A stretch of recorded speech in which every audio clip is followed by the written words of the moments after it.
Këto 4 kate në ndërtim janë ngritur muajt e fundit mbi një banesë 2 katëshe, e cila ishte me certifikat pronësie për 2 katet e shtesës dhe për rregullimin e 2 kateve të tjera ku banonin 3 familje në gjakmarrje. Inspektoriati Ndërtimor Urbanistik Kombëtar ka ardhur me eksploziv për ta hedhur në erë të gjithë godinën.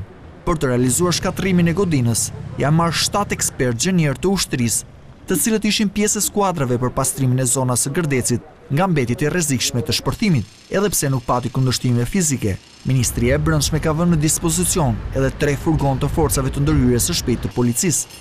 Janë vënë në dispozicion të vendimit për shëmbjen, aq sa drejtori i Nuk Zyti Dajti ka nisur të bëjë edhe vendosjen e tyre në rrethimin e zonës.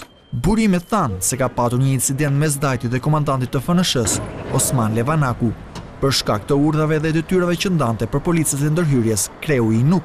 Mbërritja e drejtorit të përgjithshëm të policisë Artan Didi ka qetësuar situatën dhe ka rikthyer FNSH-t në funksionin e saj, në gjendjen e gatishmërisë për të vepruar vetëm në rast se do të rrezikoheshin inspektorët e INUK apo do të kishte acarim të situatës. Ndërkaq, ndërhyrja u ndërpre për disa orë edhe për shkak të defektit në gjeneratorin dhe matrapikun që kishte sjell INUK dhe me anë të cilit do të bëheshin rreth 300 vrimat në kolonat e godinës për të realizuar shpërthimin.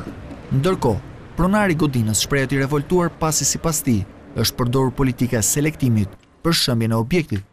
Ka dita me hik në punë kur mora vesh që ke shtëpinë të rrethuar. Kur vi këtu, vetëm gjej forcat e policisë. Asnjë shpjegim nuk më dhanë momentalisht. Unë e di që e kam me leje të bashkisë së Tiranës. Ndërtimin e kam që në 91-shin shtëpinë e vjetër, na janë prish shtëpiat faktikisht, edhe kemi bërë shtesë katësh tek ndërtimi i vjetër.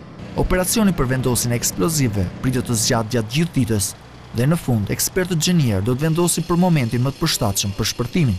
Veprimet e inspektorëve të INUK dhe ekspertëve gjenierë në orët e pasdites janë inspektuar edhe nga Ministri i Brendshëm Sajmir Tahiri.